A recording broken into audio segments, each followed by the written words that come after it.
All right. Happy Wednesday. Welcome. Thanks so much for joining us. This is the second of two info sessions that we're holding on the Minnesota Local Food Purchase Assistance Program. Next slide, please. Okay, so as Alex mentioned, we had a fair amount of information that we want to share today. So I will move through, hopefully efficiently, but not too quickly. So this is our overall agenda. We'll do a privacy notice. As you noted that this is being recorded.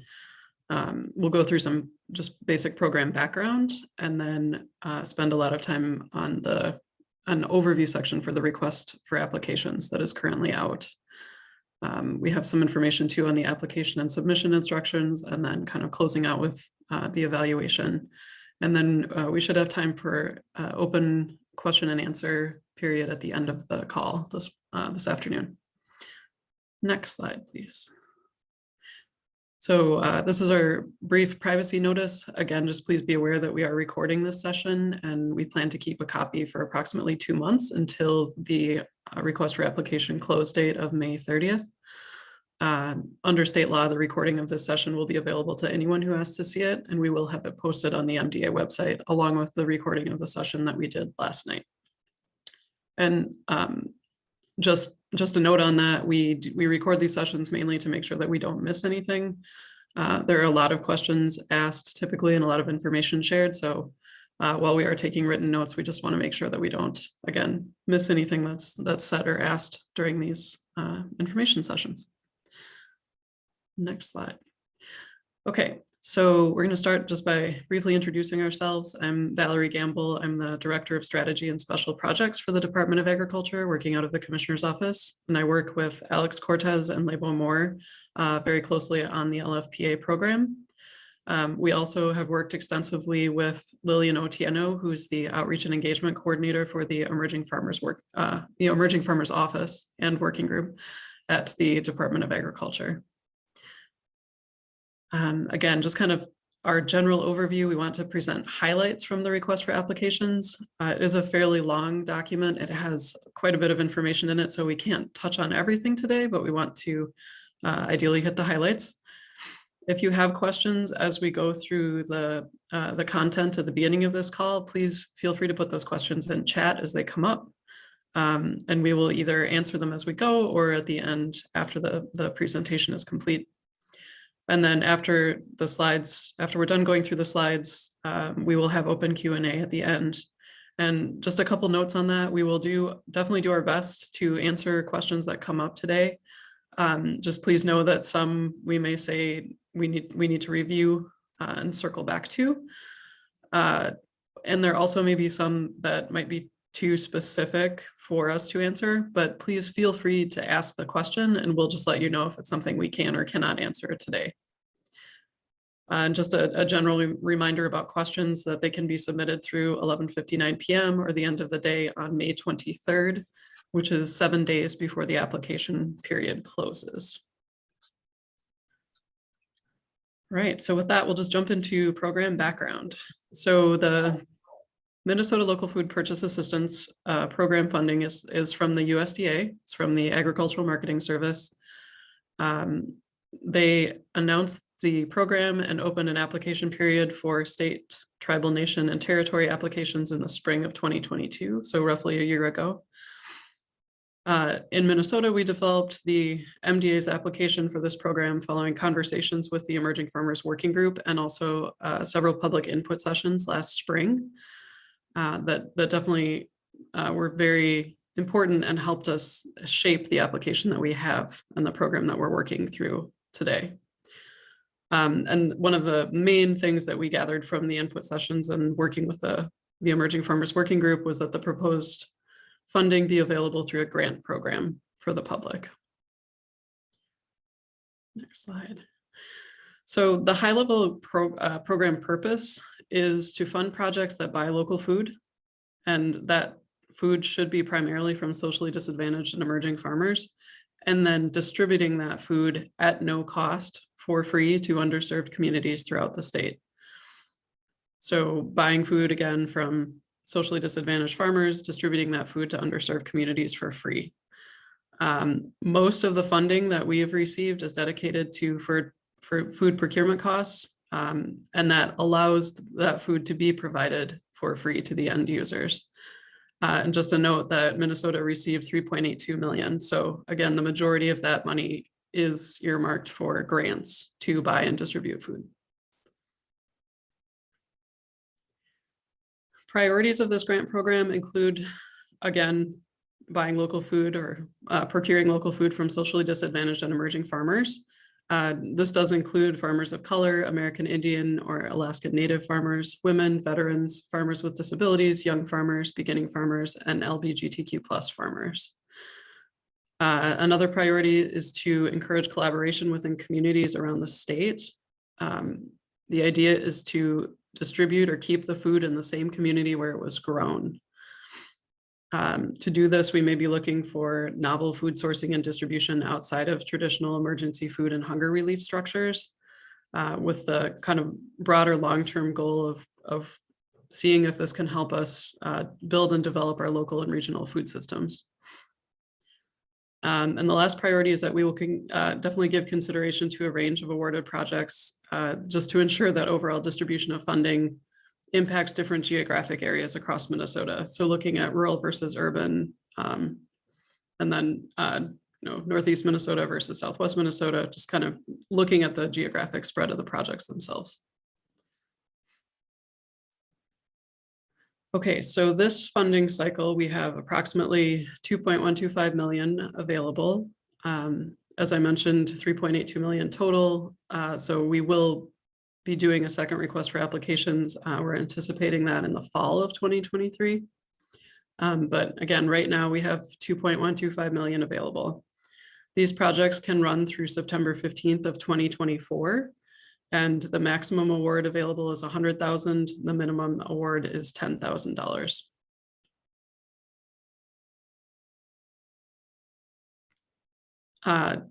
This is adding another layer, hopefully not too much of a complication, but the USDA announced LFPA plus funding availability this winter, and we are in the process of applying for this funding. This is kind of contingent on us receiving an LFPA plus award from the USDA, but if we are successful in that application, we'll be able to increase the amount of money available for food procurement, storage, and transportation expenses. And then we also would have the opportunity to extend the program to September 15th of 2025. So again, that review process with USDA is not complete, so we can't say that this will happen for sure, but this is something that we are in the process of doing. Because it is something that we are in the process of doing, we do have a small section in the current request for applications about LFPA plus. And we're just asking people if they had additional funding up to $40,000, what would they do with it? And then if they know at this point they would want to request the timeline, that's fine. Otherwise, we can definitely modify contracts down the road. So that door is not closed after the first application period if it's something that people decide they would want to explore later. Just one more quick note on this, that LFPA plus funds may allow for changes such as having more grant awardees overall or potentially increasing the size of the awards. And that's something that will come to the application review committee this summer. Okay, so the timelines and deadlines for this program. As I mentioned earlier, any questions will be due by the end of the day on May 23rd. And then the applications are due a week later on May 30th. You can see on this slide, we do have two separate deadlines on May 30th. The May 30th at 5 p.m. deadline is our cutoff for providing online application system technical assistance, but we will accept applications that are submitted up to 11:59 p.m. that day. Our estimated date is mid-July for notifying applicants and starting grant agreement negotiations. And then again, currently our final contract end date is September 15th, 2024. Hopefully we'll know fairly soon from the USDA about the LFPA plus funding and application. Next slide, please. Okay, so in terms of who is eligible for this program, we tried to keep this as broad as possible. That was something, again, that we heard through engagement that we conducted over the past year. Make this program flexible and as broad as possible. So individuals, including farmers, nonprofit organizations, for-profit businesses, tribal nations, government entities, agricultural cooperatives, economic development organizations, educational institutions, and representatives of community collaboration are all eligible to apply. Those that are ineligible would be MDA employees, spouses of MDA employees, and any individual applicants that may have been convicted of a state or federal offense. Applicants are required to have a legal business entity located in Minnesota, and they must also have a unique entity ID from the federal system for award management. Again, just a reminder that this is a federal grant program, so we have a number of federal requirements that just come with granting out federal money. And one of those is registration in the system for award management. And then the final requirement is just to be in good standing with the state of Minnesota. And you can note on the bottom of this slide and throughout the presentation, we've tried to reference the sections of the RFA or the pages where you can find more information about the topics covered.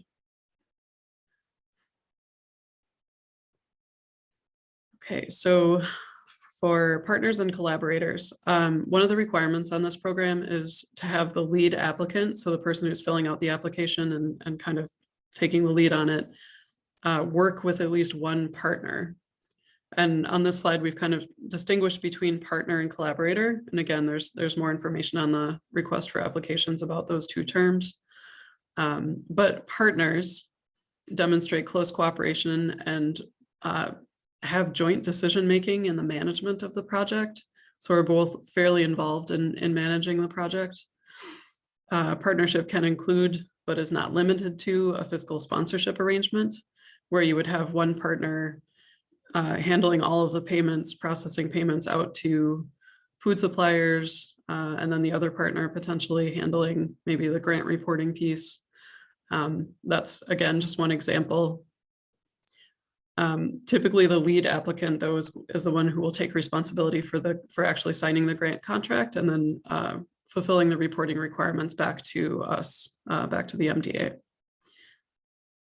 All partners on the application must submit a letter of support. And then we are looking for an additional letter of support from a socially disadvantaged and emerging farmer if they are not already represented among the project partners. The main difference between partner and collaborators would be that collaborators are helping to carry out the project work, but they're not involved in managing the project, so they don't have the joint decision-making power, and again, are just not doing administrative or managerial oversight for the project. Okay, so we went through eligible applicants. Moving on to eligible projects. Requirements for eligible projects include sourcing at least 70% of the food from within Minnesota, so the geographic boundaries of Minnesota. Food that is sourced may be unprocessed or minimally processed. Food can include meat, poultry, fruit, vegetables, seafood, dairy, grains, legumes, and wild harvested foods. Also, in addition to sourcing 70% from within Minnesota, at least 70% of the food must come from socially disadvantaged and emerging farmers.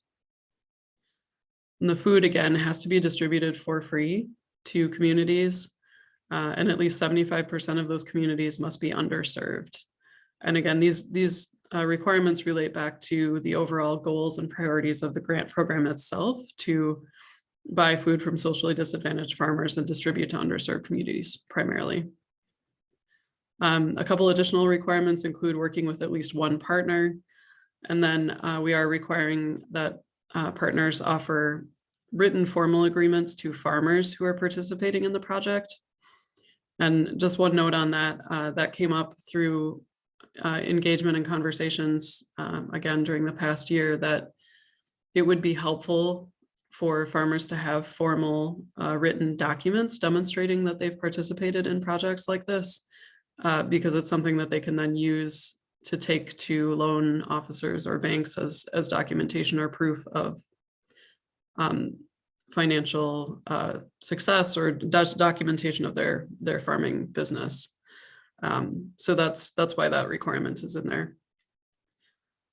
And then the final requirement on this list is that if you're proposing to fund some work that is already in process or an existing effort, the use of LFPA funds can be used for that, but they must be used to increase or expand the activities that are already happening.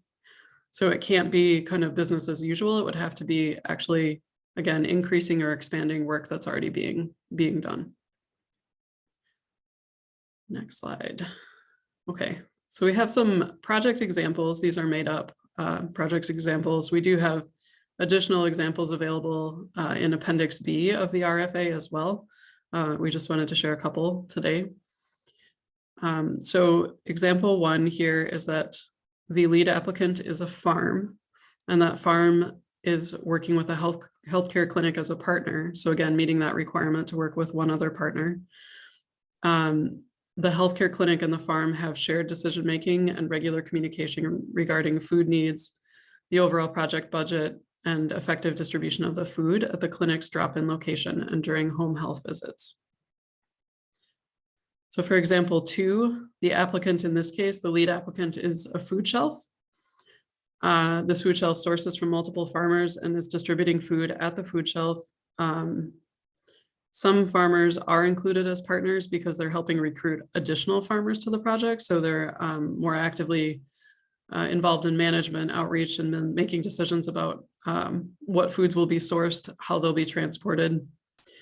And then there are also farmers on this project that are acting just as suppliers. So we would consider them to be collaborators rather than partners.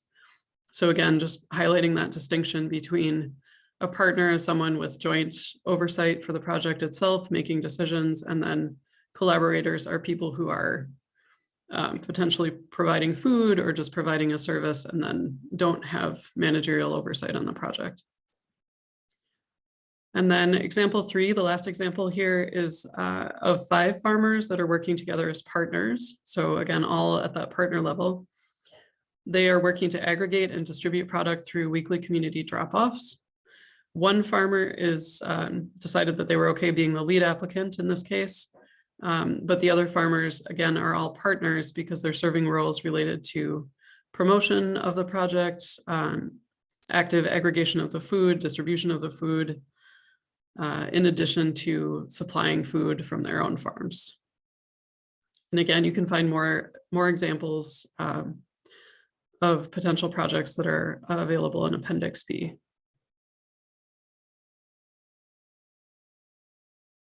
All right. So there aren't a huge number of budget categories.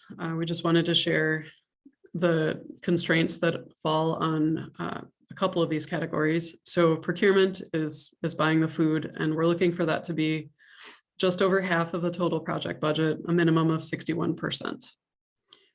Storage and transportation are kind of, they don't have budget constraints because they're very closely or directly tied to food procurement. And then you can see the administrative costs. We have a maximum of 9% of the total budget, and engagement and outreach costs are a maximum of 8% of the total budget.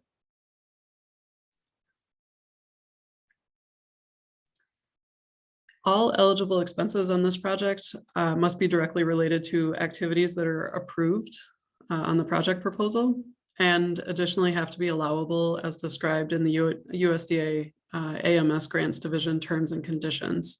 We can share the link to that document. There's a fair amount of information in there.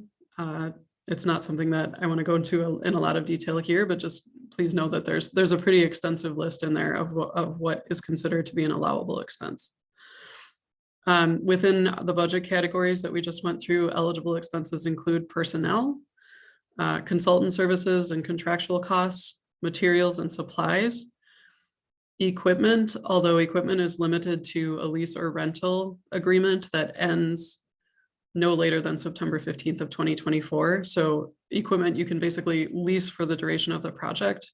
There can't be any lease to own or rent to own type agreements.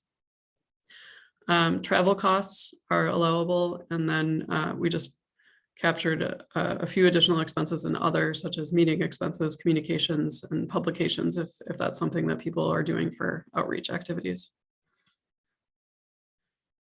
Kind of on the flip side, then, ineligible expenses for this program include costs related to production.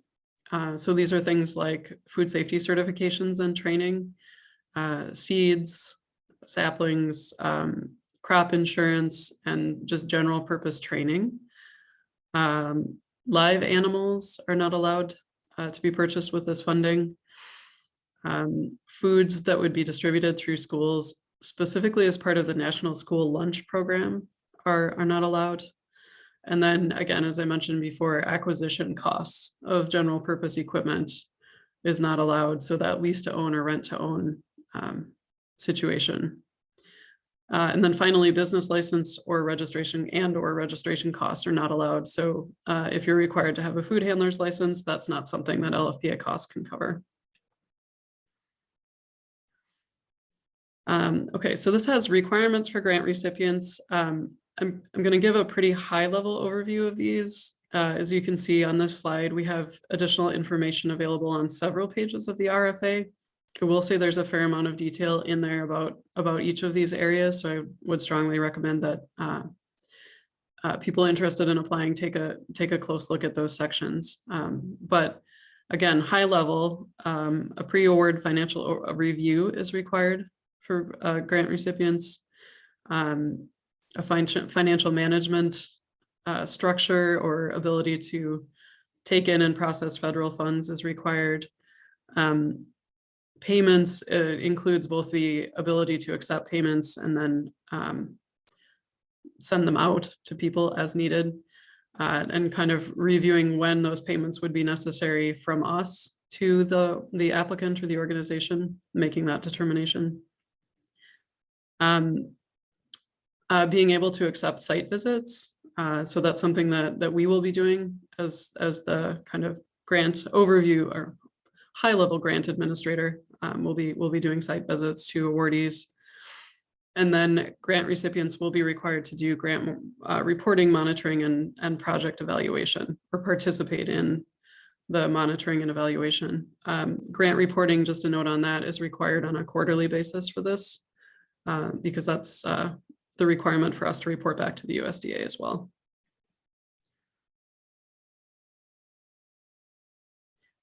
Okay, so this is something that we, came out of engagement sessions this winter mainly, that people were asking if there was a way to have an online directory so that connections could be made. So we do have this developed, it's on our website.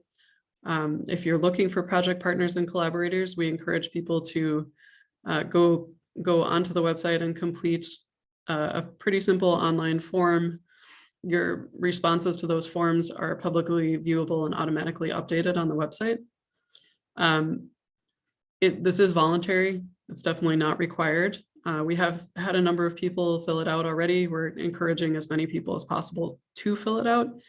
But again, because it's voluntary, it's not necessarily going to provide a complete picture of all farms that are interested throughout the state, or all organizations that are planning on working or interested in working on this project. So just a caveat there, but it is there. And again, the more people that use it, the more useful it will be, I think, for people looking to make those connections. And I think Alex put the links in the chat to those forms, and then also the responses that we have to date. Okay, so for the application and submission itself, applications again are due by 11:59 p.m. on May 30th of 2023. The preference is to have applications submitted online through the online application portal. We can make paper copies available by request if that's something that would be needed. Just please reach out to me, Alex, or Levo, or we do actually have an LFPA email that will show a bit later. Instructions and technical assistance, again, will be available for the online system through 5 p.m. on May 30th. A couple things about the online system itself. It does allow you to save your application and draft and come back later, so you don't have to sit down and complete it all at once or lose your work. The character limits are automatically enforced, so that's something the program will just do for you. And just keep in mind that the character limits include spaces.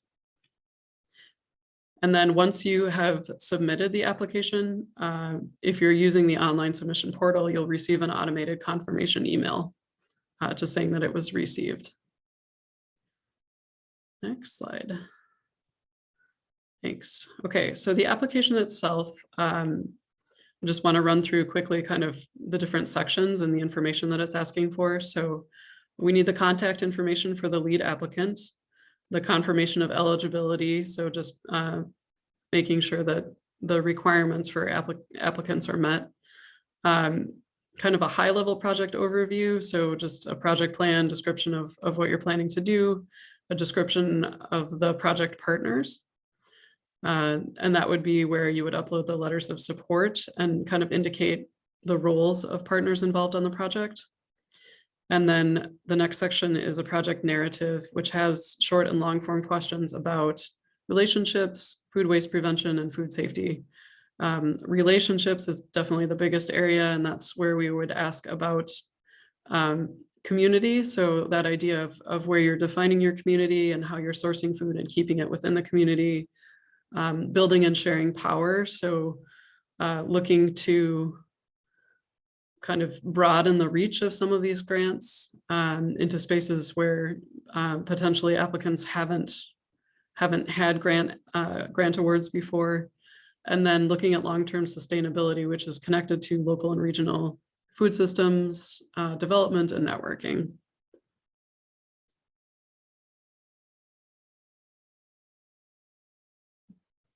And then the final application sections cover outcomes. So we have a number of metrics that we've identified that we will need. But then we're also looking for just metrics regarding impacted farm businesses and communities that would be receiving food. So we're just asking people to think as they're applying about how many farms and then the types of communities where they would be actually distributing that food at no cost. It is required to submit a project plan, which would include a work plan timeline. It doesn't need to be extremely detailed down to the day. We're just looking for kind of milestones, project goals, and when you think those would be completed. And then to go along with that, we're looking for a detailed budget. And then the final application section, as I mentioned, is a short section about the LFPA plus funds. That section is optional. It doesn't impact scoring on the main LFPA application at all, but it will really help us identify how to best distribute those funds, how to help the review committee best distribute those funds to get that information up front.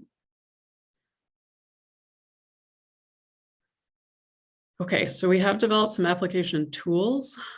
We have templates that are available for letters of support. So that would be a partner template letter, and then also a socially disadvantaged and emerging farmer template letter. Again, if there isn't a socially disadvantaged and emerging farmer that is a partner, that's available in a Google Doc.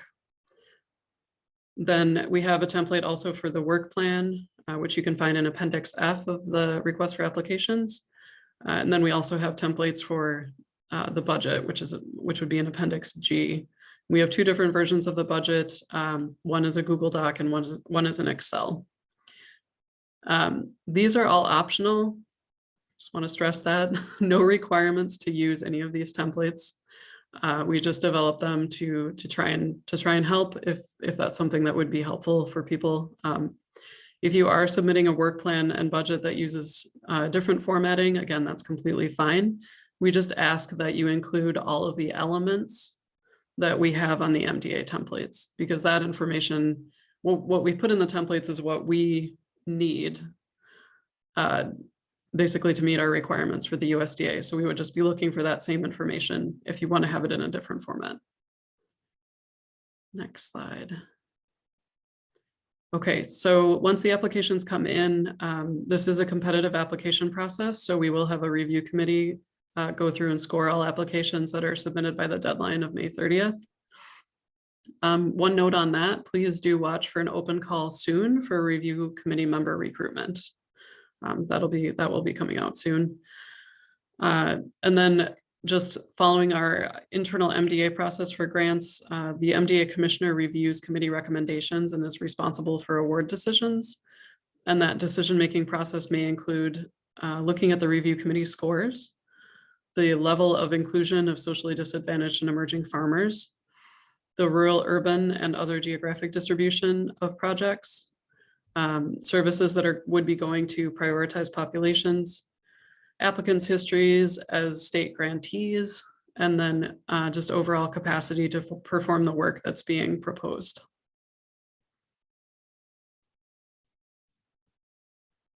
Okay, and then the evaluation criteria, all of this is included in the request for application, so you can look at that in more detail. But we have 3 factors that are evaluated on a presence absence basis. So yes, no, if they're there or not. Letters of support from each project partner, that would be a yes or a no. Additional letter of support from a socially disadvantaged or emerging farmer if no project partners are in that category already. And then the last one that would be a presence absence grading or criteria review would be if funding is going to existing programs or covering existing work, that funding is expanding or increasing those programs. So once we move beyond those 3 yes, no answers, we move into a numerical scoring system.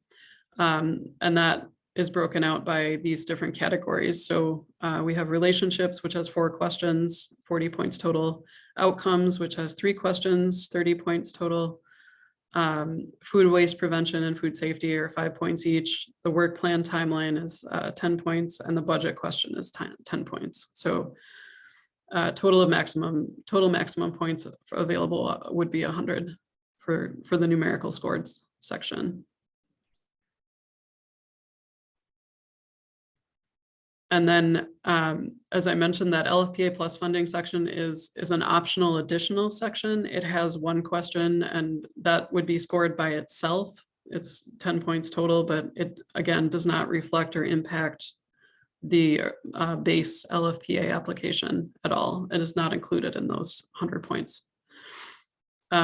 We just included an example of the scoring system. Again, all of this, the high, medium, and low score breakdown for each criteria that will be evaluated. This is all in the request for applications. So you can see this in more detail, but the way we have it set up, we have the criteria. So in this case, the question is how well does the project define the community where the work will happen? A high score of 10 would be that the project defines community and shows that there's clear alignment between those producing the food and those receiving it. A medium score would be that the project defines community but doesn't describe or form alignment between those producing the food and those receiving it. And a low score would be that the project doesn't define community at all.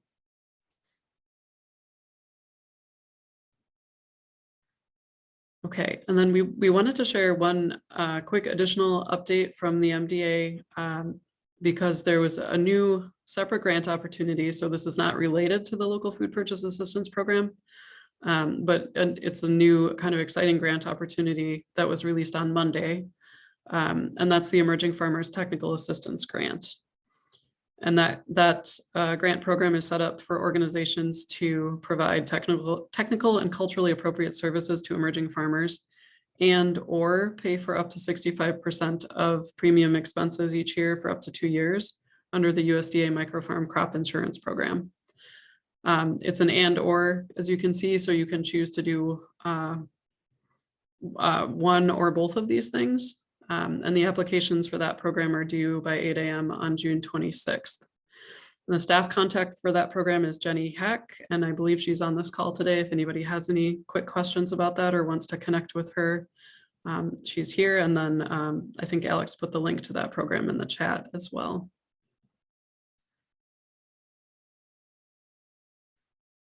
Okay, and that is the end of the prepared material that we had. So we have about 20 minutes left, which is great. So please, if you have a question, please put your name or question in the chat. And we will again do our best to answer what we can today. And if we can't, we'll let you know and circle back, or and make sure, I should also say, any questions that are asked will be on our frequently asked questions website as well, including the ones that were asked on the session last night. So just to make sure everyone has access to the same information. All right, so the first question that we have is just for clarity. This was asked and answered in the chat, but just so everybody knows, yes, the slides will be posted to our website after this meeting, along with a recording of the meeting, and all the links that have been shared in the chat are currently available on our website, or will be or are included in the request for applications as well. Another question that came directly to me, and that I'm not sure if we have an answer to at this moment, is someone saying that they work with the University of Minnesota Student Farm, and they're wondering if working with the University of Minnesota Food Pantry for distribution would count as two partners or not, since they're both part of the University of Minnesota. Val, if you do you have if you have immediate thoughts, go for it. Otherwise, we can follow up. I think I'd probably want to follow up on that. Yeah, just think about it a little bit and review. But I think we actually have had that question come in more than once now too. So I want to make sure that we're answering it thoroughly on our FAQ.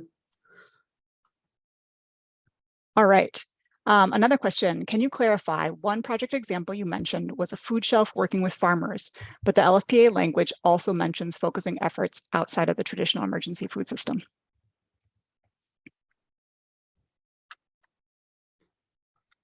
Okay, sorry, I was making a note. One food shelf. Right. So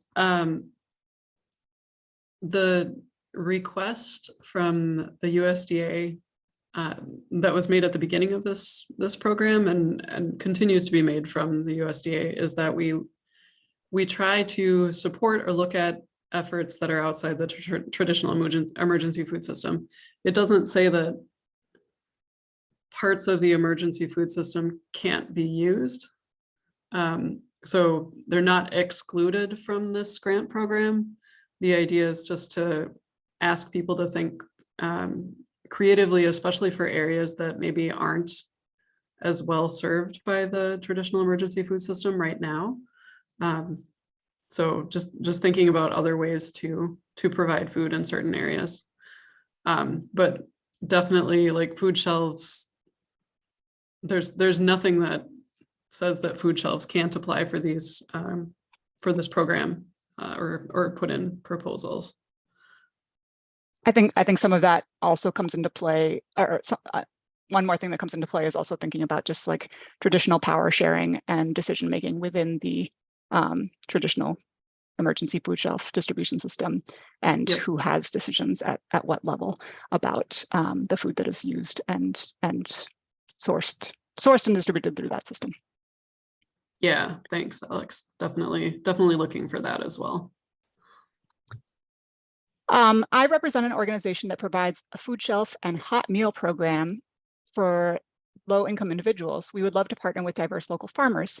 In addition to putting our information into the Google Doc, how can we find farmer partnerships for this grant? And that was echoed by an additional person. I mean, I can start on that one, but I would definitely say that's a great question, and that's part of what we're a little bit of what we're trying to answer with this program is how to make some of these connections stronger, and knowing that, again, not everyone is going to put their information on the online form. I don't know if Lillian Otieno is on today, but she was on last night, and we were just talking briefly about more outreach and engagement that we're planning on doing with this grant program, specifically to try and make sure that as many farmers throughout the state know about it as possible. So we're still planning on continuing our push for outreach and engagement. But I think, we also welcome ideas from those on the call and others who have thoughts about how to best make those connections. I don't know, Alex, if you wanted to add anything to that. Sure. I'll just add that I think that part of the value of the Google Doc can be for folks that are seeking partnerships and relationships, but some of that can also be folks that have that to offer. So I know that on this call, for example, there's several organizations represented that work with emerging farmers regularly and have those relationships. And even if they are confident in their own project ideas and what they might be proposing within their own organization, perhaps there's value in them also sharing their contact information, for example, in the Google Doc as a place that other folks can source from. And then I'm going to call on Nikki Crow. Go ahead and unmute yourself, Nikki. I was just wondering about the background or the requirements for the criminal background. Could you maybe go back to that slide or?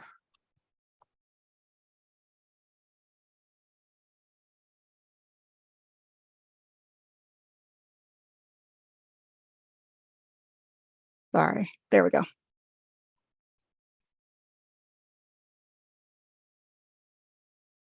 Is there anything else? Yeah. Yeah, individual applicants convicted of a state or federal offense, including theft, embezzlement of public funds, or forgery. Does that include any other convictions?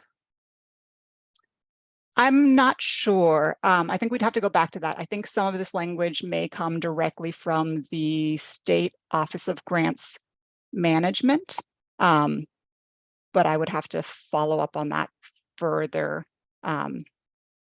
Val, unless you have anything else to add.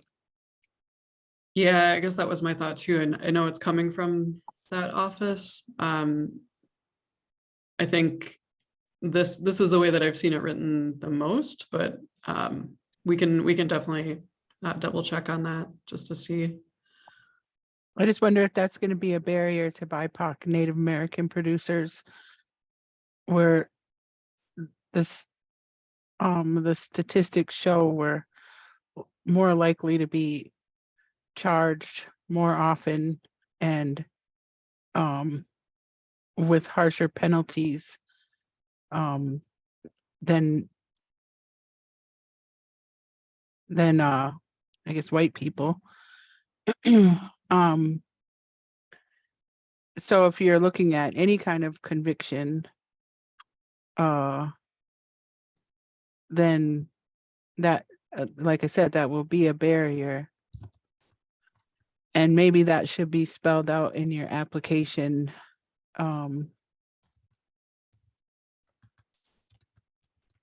Exactly what it is you're looking for. Because it says convicted of state or federal offense, including theft.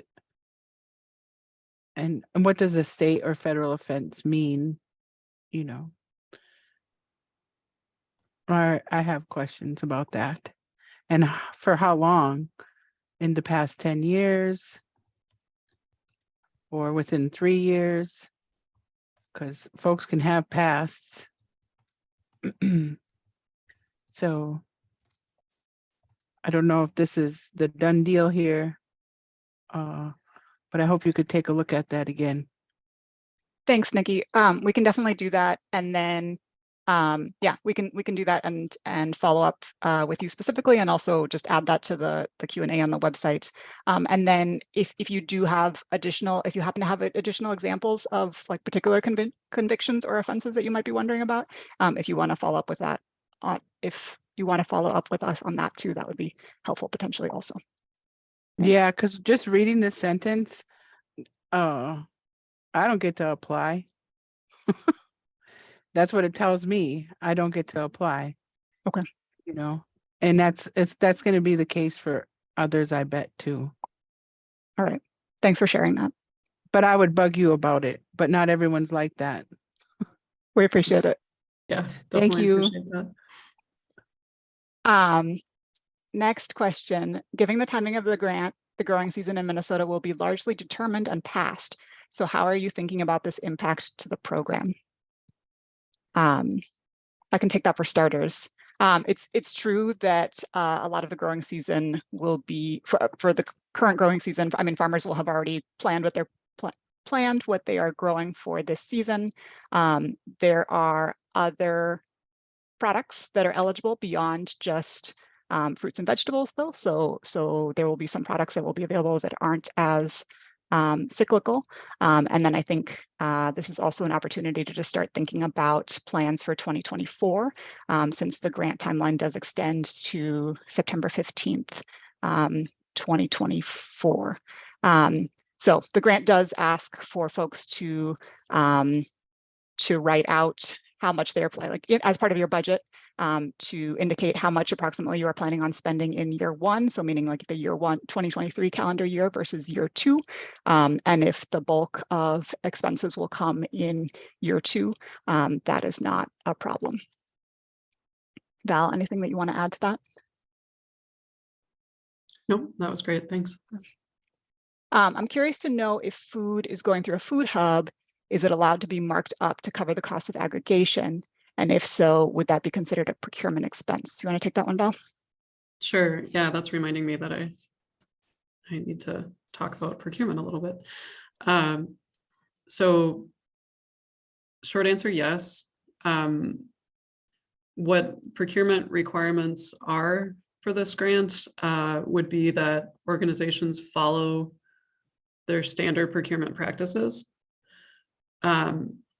There are some requirements for procurement at the federal level that we will reference on our website. This is going back to the Code of Federal Regulations, so I'm not going to go through them now, but because again, this is a federal grant, we need to make sure that people are following federal procurement practices. But if an organization has standard procurement practices, let's say they include a markup to cover the cost of aggregation, then following the standard procurement practices is what we would expect. So again, short answer, yes, a little bit longer, just to reference the fact that there are some federal requirements that we will make sure are linked in our FAQ online as well. All right. And then we have a question about, do you have a list of food producing organizations that may be interested in partnering? Sorry if I missed this in the presentation. So Joe, I will link to the Google Doc directory form and public listing that we have available at this point in time. That may be one of the best tools that is available. But if other folks that are on this call have other suggestions that they'd like to share as well, feel free to do that in the chat, or maybe we'll have time at the end for additional sharing on that.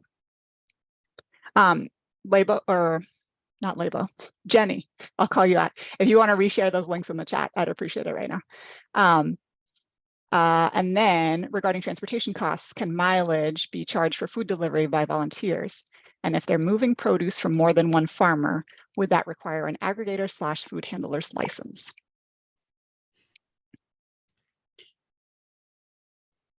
Okay, so kind of two separate questions there. Mileage that's involved with food procurement, distribution, can be an allowable cost. Thanks, Alex. Saw the slides moving. So yes, it can be an allowable cost as long as it's directly supporting an approved activity, directly supporting the LFPA program. So the second question there, moving produce from more than one farmer, would that require a food handler's license? This is, I'm going to give a short answer and just going back to my food safety days and say it depends, because it does. It depends on how they're operating and whether or not If they're really just providing a service, typically the answer would be no. But again, there can be situations where that answer would be yes. One thing that we had a couple food safety, food regulatory questions last night as well. What I'm planning on doing is walking those through with the Food and Feed Safety Division, just to make sure that we're all being very consistent with our messaging about this program. So I will add this one to the list of things that I want to circle back with them on. And I don't want to go too far down the food safety rabbit hole today, just because I know there's a lot there that we potentially could get into, but. Moses asks, will supplies such as waxed boxes be eligible expenses? And the answer to that is yes, if they are used as part of kind of the storage and distribution function of the program. Right, as long as they're not considered a production expense. I'm looking into this funding to support an existing program purchasing and distributing food from BIPOC farmers. I'm curious what expansion/increase could look like. Would it mean purchasing from more farmers, or could it be purchasing more from the partners we've been working with / deepening those relationships?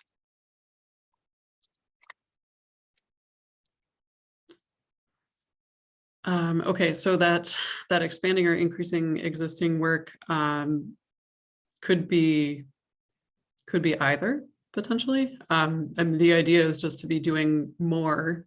If you can demonstrate that you're doing more than you were before.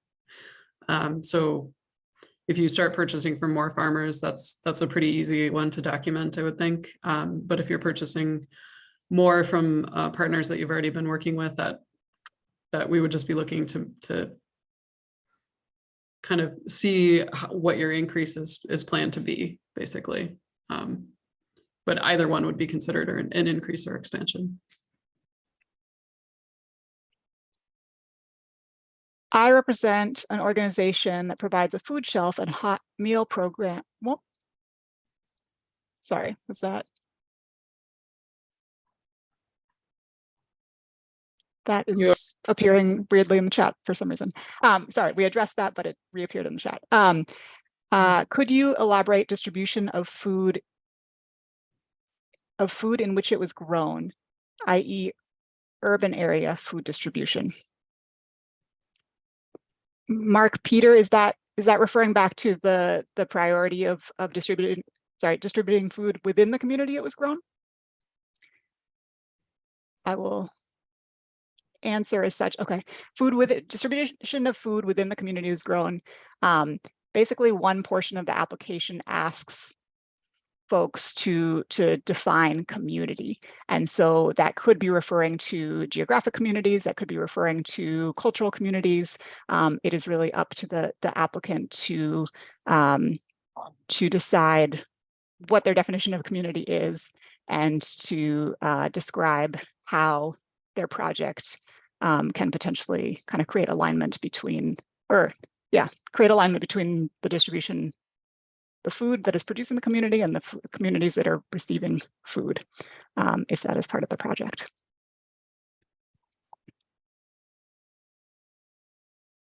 And then Jane. Yeah, hi. So I had one comment on the question about volunteer drivers needing licenses, and it just occurred to me to wonder if the question was about every volunteer needing their own license. So I think not, right? If there's an entity that's an aggregator that does have a food handler license, they can have volunteers working for them, essentially. So maybe I think that might have been how the question was being asked. And then my question is, on the transportation money, is there a structure required for how those funds would be allocated? Like, would each transportation charge have to be tied to like a specific delivery, specific date, specific number of miles type of thing? Or could it be more of a lump sum type of payment to someone who's going to be doing deliveries?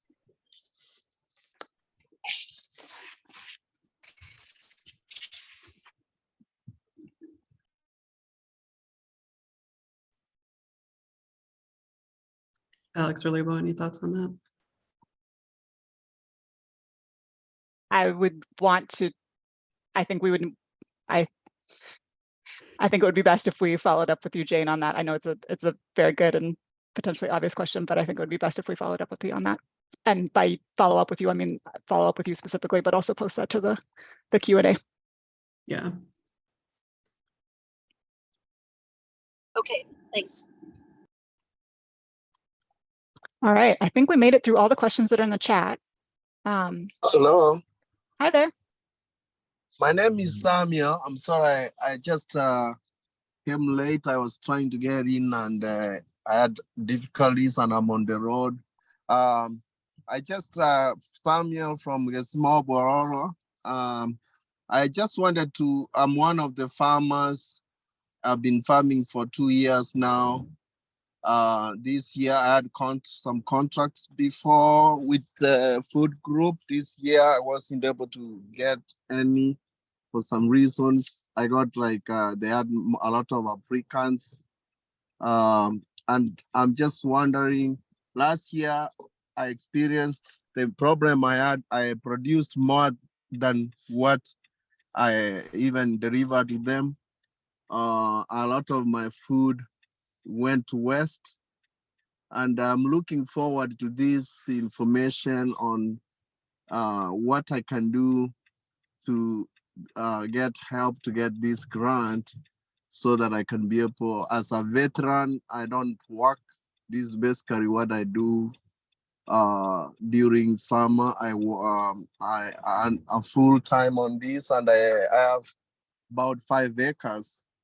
I plant all kinds of food produce and I'm looking to eat. So what can I do to get this help so that I can have a guarantee? Like once I plant my produce, I'm gonna have some a place where to take it, market. And I've out also, like I just left talking to another farmer who also farms like me. He's not on this forum today because he wasn't aware of it.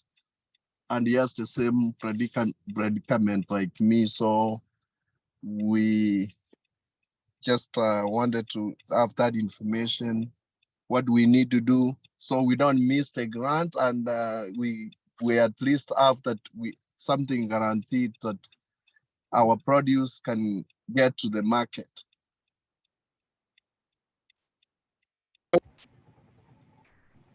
Samuel, this is Alex. Can I take this? Samuel, for this is Lillian. I know you sent me an email, and I'm happy that you are able to join this call. I hope you got some information, but I am happy to have a conversation with you and to try and link you also with other farmers who are working, other community of farmers who are interested in this program, so that you can be connected with at least a community of farmers, and also those lists that were posted for this grant, so that you can have your information there. And folks who are looking to work with farmers can then find you and contact you, and you can then maybe move along that way. So I have your contact information. Let's talk on the side, and you can invite the other farmer you're talking about, and we can see how we can get you connected. Does that sound okay? That sounds very good. Thank you so much, Lillian. I appreciate that. You're welcome. All right. So with that, we are at 1:01 and we made it through all the questions as well. Thanks everybody for being here today. Our contact information is here on the screen and I can drop it in the chat as well. But again, if you think of something else that occurs to you that we haven't covered yet, feel free to reach out to us between now and May 23rd. And then there'll be a lot that we'll be posting to the question and answer section of the website. And that'll be continue to be updated as we continue to get questions. So please check back there as well. But thanks for being here. Thank you. Thank you, everyone.